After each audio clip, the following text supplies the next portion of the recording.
Hello everyone, welcome to Anubha study facts. तो guys, कैसी चल रही है आप लोग की तैयारी? आई होप अभी तक आप लोगों ने सेलेक्ट कर लिया होगा कि आप वर्ग 2 या वर्ग 3 में से किस एग्ज़ाम की तैयारी करना चाहते हैं।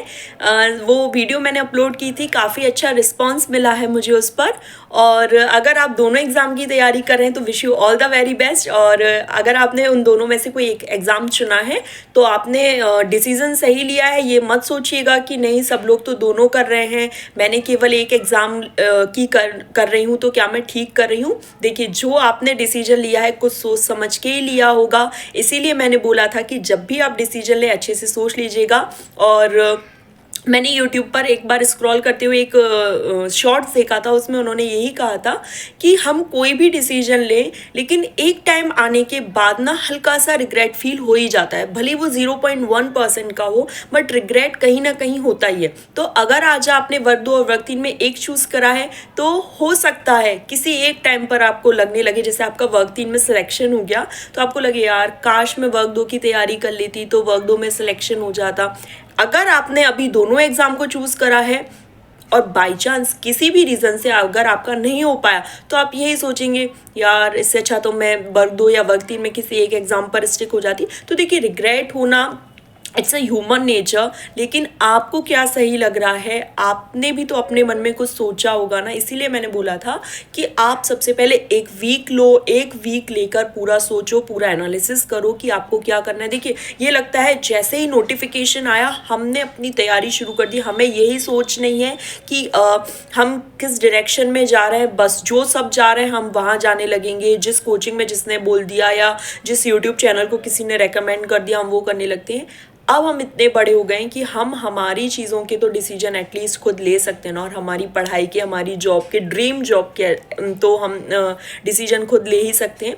तो आपको क्या करना था, आपने वो सब चीज़ें सेलेक्ट कर ली।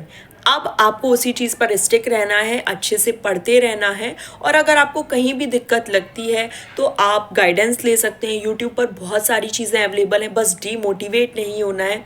4 से 5 महीने की ये जर्नी रहेगी वर्ग 2 और वर्ग 3 की। देखिए, पिछले लोग जिन्होंने मई में वर्ग 2 दिया था, प्री फॉर्म में जिन्होंने वर्ग 2 दिया था, उनके लिए तो पूरा 1 साल की ये जर्नी रही है। तो बहुत ऐसा नहीं है, आपको बहुत पेशेंस रखना पड़ता है। और जब पेशेंस रखा है तो बस अच्छी चीज़ों पर स्टिक रहिए, कहीं भी डाइवर्ट नहीं होना है कि किसी ने कुछ कह दिया, किसी ने कुछ कह दिया। कहने वाले हमेशा आते रहेंगे, हमेशा कुछ ना कुछ कहते रहेंगे, लेकिन हमें डाइवर्ट नहीं होना है। क्यों? क्योंकि हमने चीज़ें डिसीजन में ली हैं, हमने उन्हें अच्छे से सोचा है, हमने अपना पूरा दिमाग, जितना पोटेंशियल हम दे सकते थे उतना हमने दिया है। तो अब हमें रिग्रेट किस बात का? और मैंने पहले ही कहा था कि किसी बड़े ने कहा है कि भाई रिग्रेट 0.1% कहीं ना कहीं किसी एक पॉइंट पर आकर हो ही जाता है, चाहे वो जॉब मिल जाए चाहे वो जॉब ना मिले, रिग्रेट कहीं ना कहीं एक पॉइंट पर आ जाता है। इसलिए उसको छोड़ो, हमें आज पर फोकस करना है। हमने 4 महीने नहीं पढ़ा, हमने 6 महीने नहीं पढ़ा, या जब हम प्री देकर आए थे यार हमें उसके बाद पढ़ लेना चाहिए था, हमने वो सब चीज़ें नहीं पढ़ी। ये सब हमें नहीं सोचना है, आगे का भी नहीं सोचना है कि हम इतनी मेहनत कर रहे हैं कि हमारा सिलेक्शन होगा नहीं होगा। ये सब चीज़ें नहीं सोचनी है, हमें बस आज पर स्टिक रहना है। हमें अपनी टू डू लिस्ट बना लेनी चाहिए रात में सोने से पहले कि हमें कल नेक्स्ट क्या करना है, सो दैट हमारे पास एक मोटिव रहे कि हमें ये सब चीज़ें करनी है। आप कुछ भी मोटिव बना सकते हैं। आपने सपोज उसमें लिख लिया कि जैसे आप वर्ग 3 के लिए तैयारी कर रहे हैं तो आपने सब्जेक्ट्स पेडागोजी चुन ली कि आप इंग्लिश और हिंदी पेडागोजी के 50-50 क्वेश्चन सॉल्व करोगे, या मैथ्स के 20 क्वेश्चन लगाओगे, या जो भी आपने अपने हिसाब से सोचा होगा।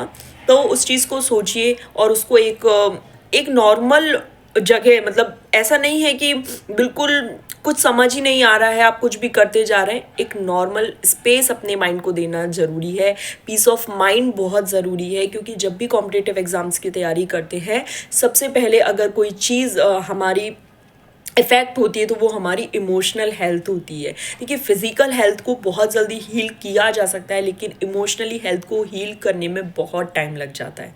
तो आपको अपने एग्ज़ाम की तैयारी आराम से करते रहना है और अच्छे से पेशेंस बनाकर जोश भी बनाए रखना है। देखिए, डीमोटिवेट होता है, हर इंसान होता है। मैं ये यूट्यूब का काम कर रही हूँ, यूट्यूब चला रही हूँ, व्यूज़ नहीं आते हैं, कभी कभी बहुत मेहनत करती हूँ किसी वीडियोज़ पर, कोई भी व्यू नहीं आ रहा, कोई अच्छा रिस्पॉन्स नहीं मिलता तो डीमोटिवेट हो जाती हूँ, इट्स अ नेचुरल। लेकिन कोई एक व्यक्ति ऐसा रखिए जो आपको उस डीमोटिवेशन से बाहर लेकर आए। मेरे जीवन में वो काम मेरी मम्मी करती हैं।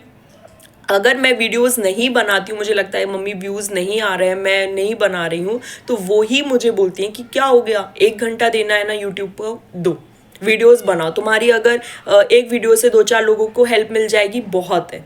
तो अगर व्यूज़ नहीं भी आ रहे हैं तो तुम वीडियोस बनाओ। तो इस तरीके से अगर आप पढ़ाई कर रहे हैं तो भी आपको डिमोटिवेट फील हो, वो आपके पेरेंट्स हो सकते हैं, आपके फ्रेंड्स हो सकते हैं, आपके सिबलिंग्स हो सकते हैं, कोई भी हो सकता है। आप अपनी बातें शेयर करो उन लोगों से ताकि वो आपको उस चीज़ से बाहर निकालें।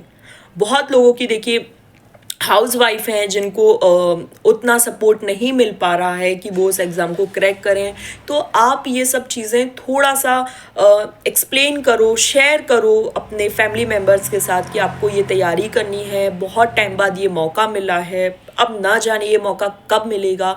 वो लोग इस चीज़ को समझेंगे। देखिए जनरेशन गैप है, थोड़ा सा टाइम लगता है चीज़ों को समझने में, ऐसी बात नहीं है। जब मैंने भी ये डिसीजन लिया था कि मुझे कोई जॉब नहीं करनी है, मुझे केवल यूट्यूब करना है, तो बहुत सारी चीज़ें हुई थी कि ये क्या चीज़ है, इसमें क्या रखा है, लेकिन ये सब करना। और आज भी मेरे सब्सक्राइबर कुछ नहीं है, ना के बराबर है, मेरी अर्निंग ज़ीरो है।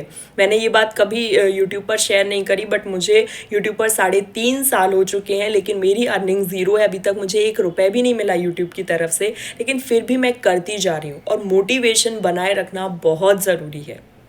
इस तरीके से आप पढ़ते रहिए।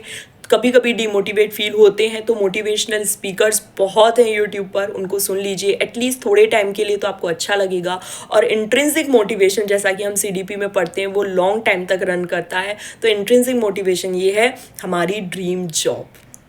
आई होप आप लोगों को ये इन्फॉर्मेशन, ये सेशन अच्छा लगा हो।